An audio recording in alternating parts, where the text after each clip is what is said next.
Bendiciones, recuerde que estamos en un tiempo de un té con mucha fe y para mí es de grato privilegio compartir con ustedes una palabra en esta mañana que he titulado La cárcel del menosprecio, basado en Génesis 50, capítulo 19 al 20. Pero José le dijo: no tengan miedo, ¿acaso puedo tomar el lugar de Dios? Ustedes planearon hacerme daño, pero Dios lo hizo para bien. Lo hizo para obtener los resultados que vemos ahora, para salvar la vida de mucha gente. Aleluya, amén. Mire, yo me sorprendía de este pasaje porque en realidad los hermanos de José trataron de destruirlo. Y vemos que realmente el pensamiento de los hermanos era para mal, porque tenían un espíritu de menosprecio dentro de ellos, porque no habían podido asimilar que su padre le hubiese tejido una túnica de colores a José. Esta túnica de colores tenía mangas, por lo que las mangas representaban que era una túnica de reinado. Ese reinado no lo otorgó el padre de José, no lo otorgó Jacob. Ese reinado venía de asignación desde el nacimiento. Así de que José tiene dos sueños y estos sueños aún más acrecentan esa incomodidad con sus hermanos. Sus hermanos pasan por una temporada de menosprecio, ninguno logró, ninguno alcanzó el potencial que tenían que alcanzar. Así de que Dios toma a uno que necesitaba para hacer con ese cosas poderosas, y ese se llama José. José estaba dispuesto a obedecer a Dios. José estaba dispuesto a ir a la cisterna. José estuvo dispuesto a ser vendido como esclavo. José estuvo dispuesto a estar en la cárcel, y estar en la cárcel le representó un privilegio. Los hermanos de José terminaron siendo parte del propósito y del diseño que Dios tenía con él.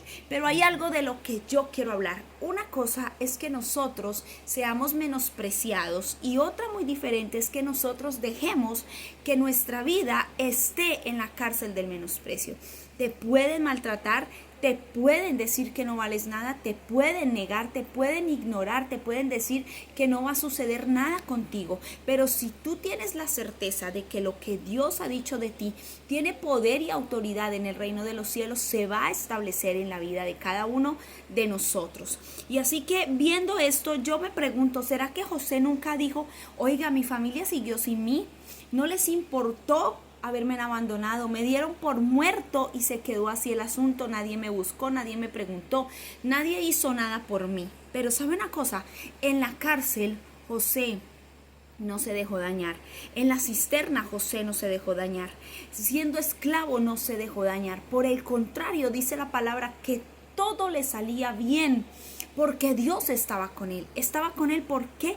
Porque José era un hombre obediente, porque José era un hombre que deseaba cumplir la voluntad de Dios. Era un hombre que deseaba hacer lo que el Padre quería hacer con él.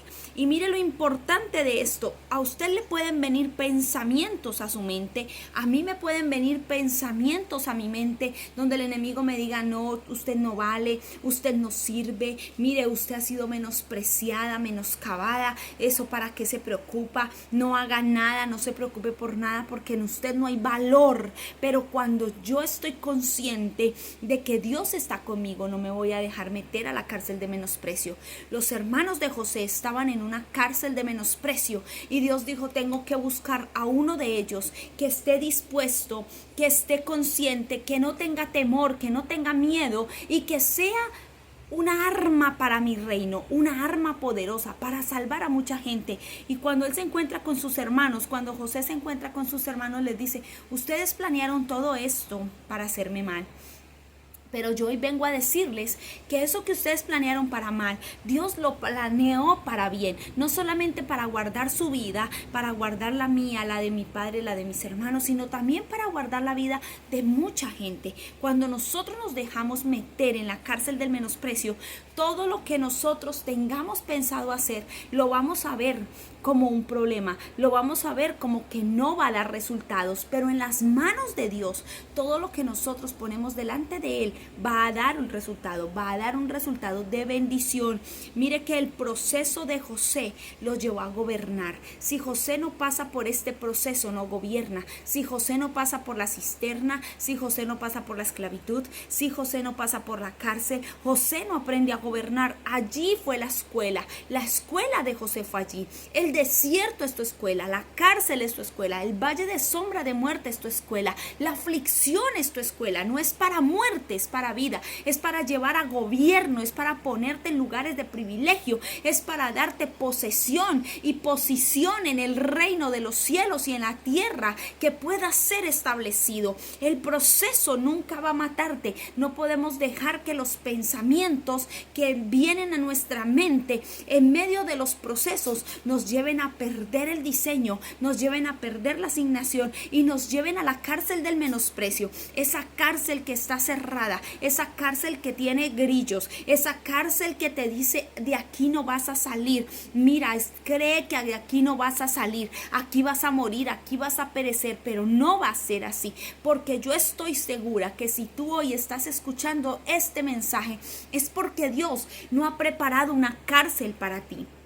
Ha preparado un proceso que si tú lo vives en obediencia como lo vivió José, si tú lo vives amando a Dios, si tú y yo vivimos los procesos creyendo lo que Dios ha dicho, no vamos a quedarnos allí en la cárcel, no vamos a quedarnos en la cisterna, no vamos a quedarnos en la esclavitud, no vamos a quedarnos en el valle de sombra de muerte, no vamos a quedarnos en el desierto, sino que vamos a ir a ese palacio, a ese lugar de gobierno, ese lugar de gobierno, ese palacio es tu asignación, es tu llamado, es la identidad de Dios sobre tu vida.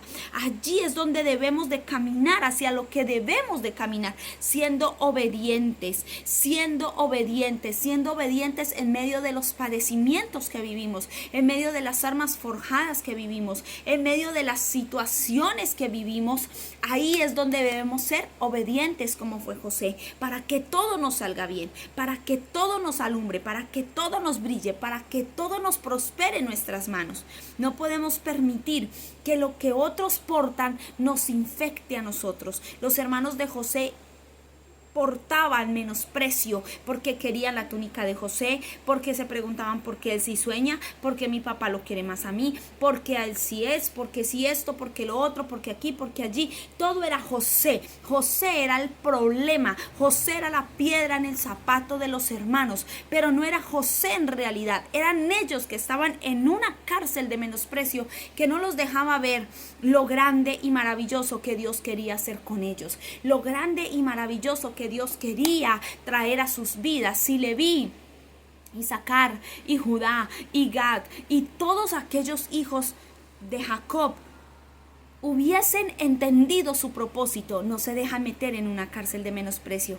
Judá hubiese entendido que de sus lomos, de él iba a salir, iba a venir el Salvador al mundo. Así de que mire lo tremendo que es cuando nosotros permitimos que el menosprecio que el diablo quiere implantar en nuestro corazón con mentiras nos lleven a vernos lejos de la presencia de Dios, nos lleven a vernos lejos del propósito de Dios, cuando Dios quiere acercarnos para que seamos útiles a su reino, para que seamos útiles a desarrollar ese propósito que Él tiene para nosotros. La cárcel del menosprecio es la cárcel del mismo fracaso. Cuando nosotros nos dejamos nos permitimos entrar y nos dejamos menospreciar, terminamos fracasando, terminamos perdidos, terminamos sin vida, sin rumbo, sin dirección, sin nada importante en nuestras vidas, porque el fracaso es un arma del diablo para destruirnos. José se mantuvo libre del fracaso y del fracaso y del menosprecio, y por mantenerse libre del fracaso y del menosprecio, el plan de Dios se consolidó en su vida y en la vida de todos aquellos que lo rodeaban. Así que mi deseo hoy es que tú puedas entender que el menosprecio es una cárcel y que es necesario salir de allí, porque no es culpa de aquel que te menosprecia, es de tu nivel espiritual. es el nivel espiritual el que permite que tú le des lugar al menosprecio o no. A ti te pueden menospreciar, pero la culpa no es del que menosprecia. La posición del menosprecio lo pongo yo. José, aunque sus hermanos lo menospreciaron, aunque sus hermanos lo tuvieron en poco, aunque sus hermanos se atrevieron a decir que él estaba muerto, él no dejó que eso le afectara la agenda del cielo. Él no dejó que eso le afectara el plan del Eterno con él. Así de que el menosprecio lo echó a un lado, se ungió, estaba lleno de aceite, sabía el propósito, tenía la palabra de Dios en la mano, escribió la palabra de Dios en unas tablas, como dice la palabra, y las estableció en su vida y creyó por ello. Así de que hoy vamos a creer que el menosprecio no nos puede matar y no nos puede destruir cuando Dios ha planeado y ha designado algo para nosotros. Y que el menosprecio simplemente es una cárcel para mantenernos en fracaso y para matar todo el plan y el propósito de Dios en nuestras vidas. Así que mi deseo hoy es que tú y yo podamos ser, si hemos sido esclavos en esta cárcel del menosprecio, salgamos en libertad. Y si por algún motivo en este momento estamos atravesando por una situación, un tiempo de menosprecio, una temporada de menosprecio, no lo veamos como un plan de muerte, lo veamos como un plan de vida y le saquemos a todo ese menosprecio el provecho que el cielo quiere que nosotros le saquemos. Dios te bendiga, recuerda que este es un té con mucha fe y hoy estamos en un lugar así calurosito. Yo creo que ustedes van a escuchar el ventilador de fondo.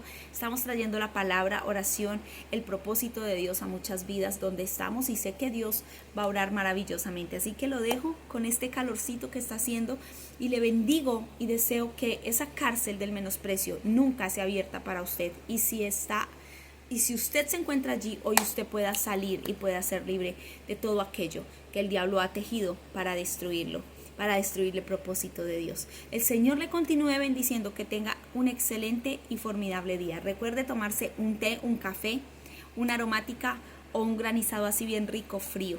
Disfrute de la vida y disfrute de lo que Dios le permite en este día vivir. Dios le guarde.